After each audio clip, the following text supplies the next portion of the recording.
Okay, about me, real quickly. So I was at Goldman Sachs doing investment banking thing, and then it was 2000. Dot-com boom's going crazy. Everyone's getting rich. I want to get rich. You'll never get rich off a W-2. So I went out to Silicon Valley, did a bunch of companies. All of them are gone. Photo was a big one for me because Kodak bought us. I was like, yay, Kodak. Yeah, so Kodak's dead. But in the middle of that, 9/11 happened. I'm a New Yorker. You can tell by my accent. I took that picture. I flew out first flight, saw this, and I ended up joining the military. I joined the reserves, ended up in this unit doing Intel for 8 years. Lots of schools. It was the greatest experience. Taught me a ton. Taught me a lot about Kanban. That's a whole nother talk. The military loves Kanban. Okay, so when I came back from my deployment, I ended up at Capital One, and that's where I am now. All right. So it's late. You saw me high talk. Why are you here? Go home. No, really. He's the best at this thing. I learned from him in a sense, and I'm super nervous, trust me. So, but I do have a hypothesis that I want to test out with you guys. It's, could we leverage Kanban tribes with flow to help teams and team members get better and be more productive? So we'll do this together. It's going to be hands-on, so I apologize. I should have told you that. So this is our roadmap for a day. We're going to tell a story. I love stories. Then we'll talk about tribes, agile flow, look at the model, and then you'll see. We'll do something together. So let's go into stories. So this is probably one you know. You need to hire. You set out, you hire headhunters, you go all over the place trying to find the perfect person. You find that person, right? It's a rock star. It's Superman, okay? Faceless person. It is the best hire you could ever have. Except, as time goes on, it's not so much anymore, right? Meh. So, one day, that person quits on you. And you're kind of happy in a way. And you're sad because the person was good, but you're kind of happy because now you can hire somebody again, a better person, right? And you can see by the picture, who's the person that actually quit, right? Everyone else is looking at the person, or they're upset, they're sad, the team is in disarray. But that person's super happy because they're going off to get a new challenge, right? And you've got to think to yourself, why? What happened? Why did this person quit? What did I do wrong? I spent so much money and time to hire this person, and they leave. Right? Does this sound familiar? I'm sure we've all quit jobs. Why? Right? What causes you to quit? So they have the stats. When disengaged associates cost money, okay? Gartner report or Gallup report on this one. Bad products, bad customer experience, impact everything across the company. And they also have, they have a report that says only 29% of associates are actually engaged. So think about just a little bit of change, what it could do to your bottom line in a company. So when we think about Maslow, love and belonging, it's the beginning of you. So safety and security, we know we have that. But loving and belonging, if you think about it, work, that's kind of a weird concept. But inherently, we're part of tribes, right? This is a tribe. I feel very comfortable in this room because this is my tribe. Put me in a different room, I'm not so comfortable until I meet everybody. So, tribes, they're naturally occurring, it's for survival, it's for mutual advantage. I'm not going to read all the slides on that. These are African wild dogs. No, dingoes, wild dogs, actually. Super, they are the most efficient hunters. They have a kill rate 80%. They're very, very social. They hunt in a tribe together, in a pack. If you're being chased by them, if you don't fly or climb trees, you're in trouble. But this is an example of a tribe that's extremely efficient. Tribes, you've all read, anybody read Tribal Leadership? They've broken it down to 5 stages, okay? Stage 1, this is basically jail life, okay? Agile indicator, there is no agile. They're not practicing agile in jail, I can promise you that. But there's hope, right? There's ways to help the person get out of that, changing the way you talk, changing their environment around them, which gets you to my life sucks. Now this is a problem, because you'll see when you have stage 4 and 5, you have people that could be in my life sucks, new members to your team who don't know the inside jokes. That's my life sucks until we do something about it. I'm great, you're not. Anybody who has force distribution, stack ranking, you have this. This is hard to get away from, okay? You hoard information. A lot of companies sit in this space. I'll leave it open for a second. And boom. We are great. When we see this, we actually can start to feel flow, because now we can form triads, we can form support systems around it. We're feeling safe. There are mandatory conditions that must exist if you're going to hit flow, one of which is safety, right?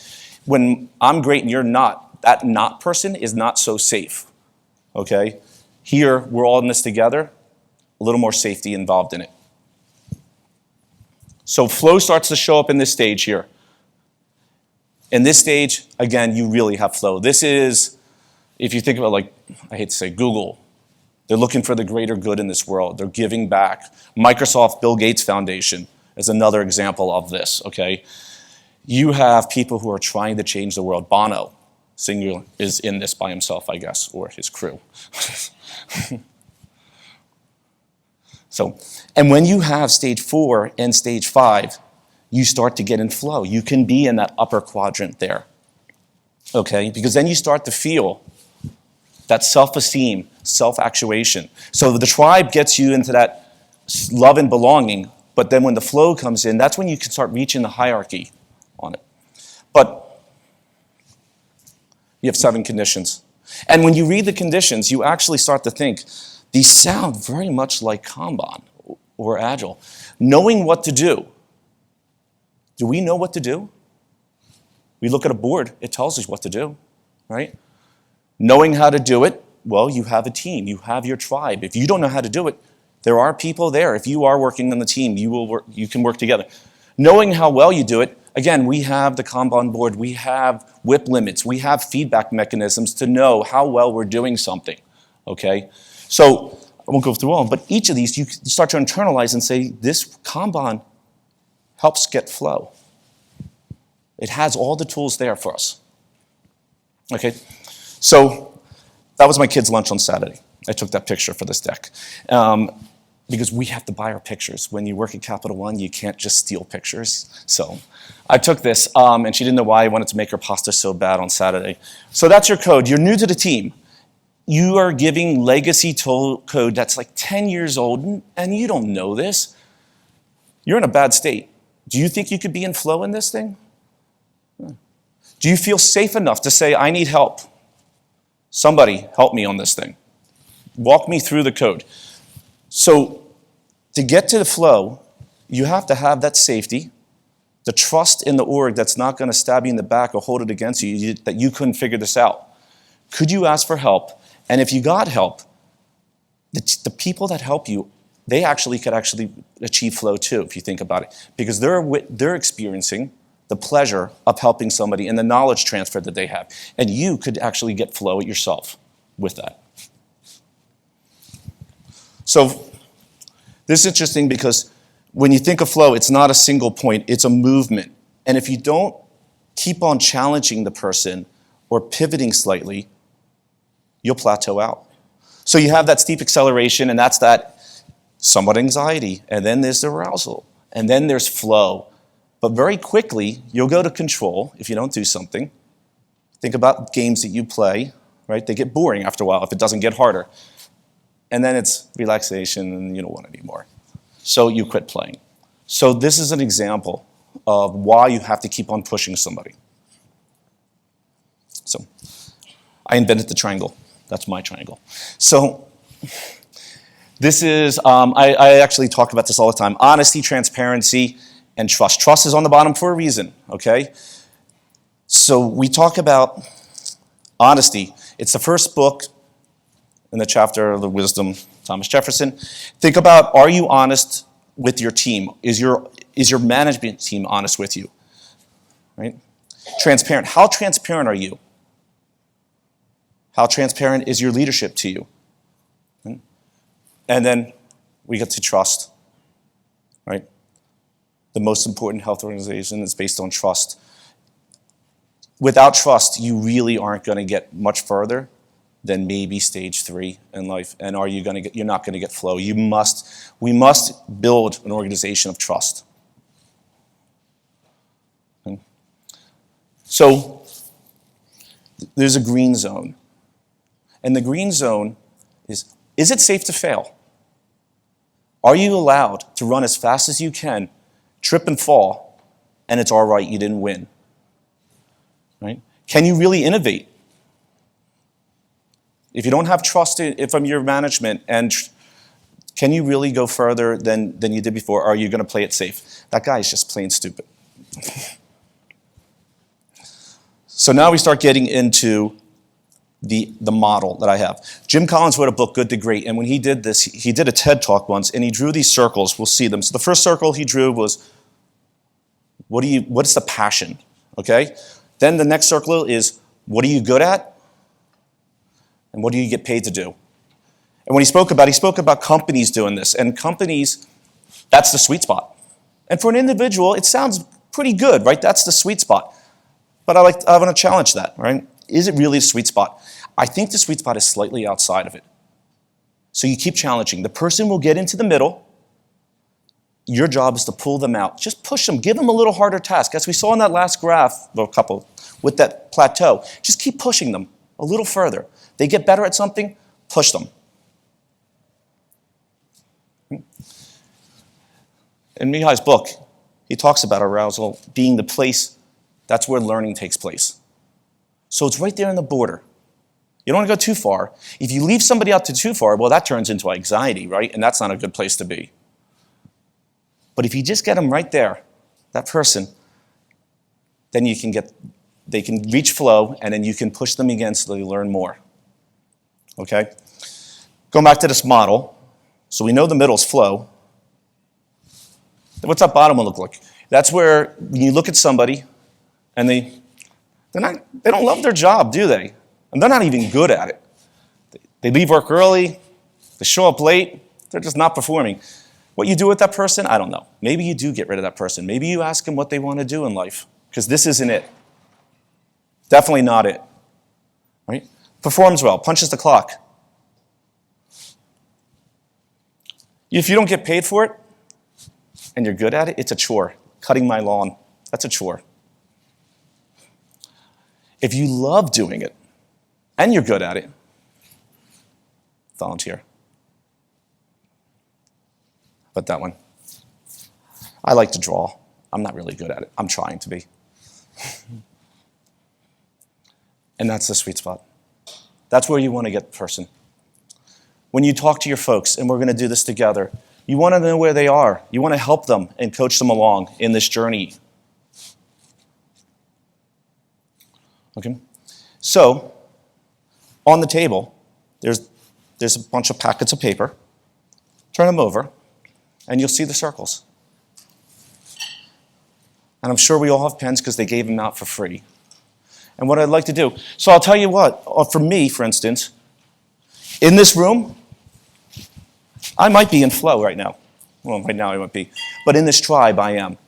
At work, it's a different story. Think about it from work right now. Where are you on this chart?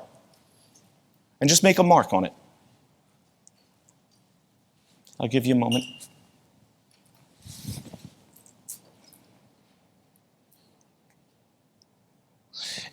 And then the question is, what does the middle feel like to you? What does that feel like? If you're not there now, What is it that will get you there? And please know, it changes every day, right? Every single day. I take a temperature myself of where I am. That's why Mihai, in his experiments, he had people clocking in every 2 hours or every whatever it was to give where they were on this thing. So just think about it.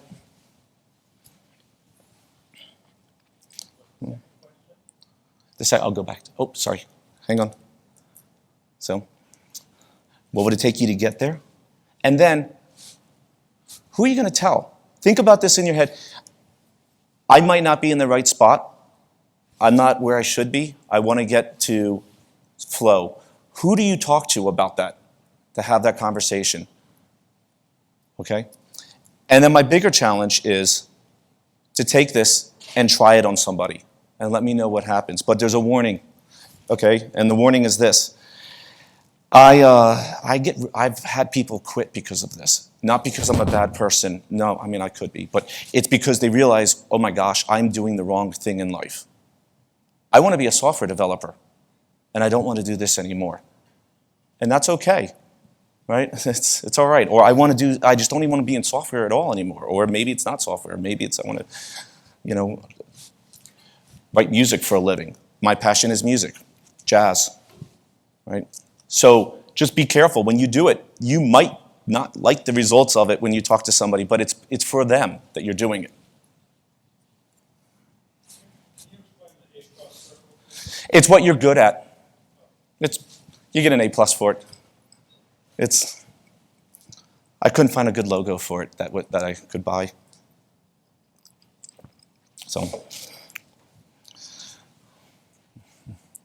So we move forward again on this thing. I am flying along. Oh, that was a laser beam. So it sounds simple, right? That was easy. Not so much. So what to watch out for? There's a scenario. We all have somebody we work for. That person has circles. That person has goals and a motivation. And their goals are going to supersede. They're going to pull you. Big rocks in a river tend to pull all these smaller rocks to it because the way the water flows around it, okay? So that big rock, who's your boss, is going to pull you into their circle. So their circle is here, and they want you to be in their flow because they want to hit flow. They're going to do everything possible and assign you work that's outside of your zone. So you need to think about that in your head and say, oh gosh, it might not be what I want to do. So what do you do about this? Or people that are underneath you, right? So Einheit. I've been talking about it as a sense of mission for me. I'm ex-military. I loved every minute of it because I understood why, truly why I was there and what I was doing. I would still be doing it today, but this is a lot of fun. So that's your unit. So try to move. Storytelling.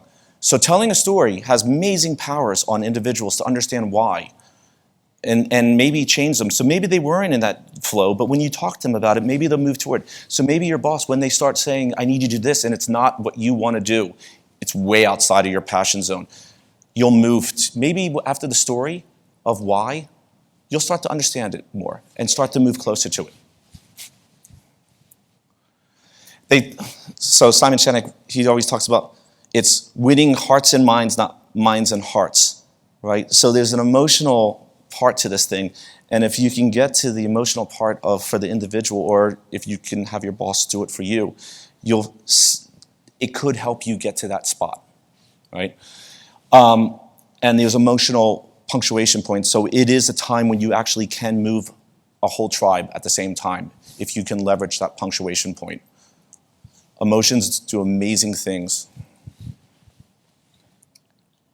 So my hypothesis was this, and I would love when they email me, you'll see it on here, and let me know if this thing actually works for you. I've been doing it for a while, but that's me. I want to know from more people, okay? My references, my email, and then my emails, Twitter. I just started a Slack channel for this, so you can fill it up if you want. We can have a conversation online, all of us together, and try to figure this out. So I thank you. I made it short, really short. I flew through it. So, questions?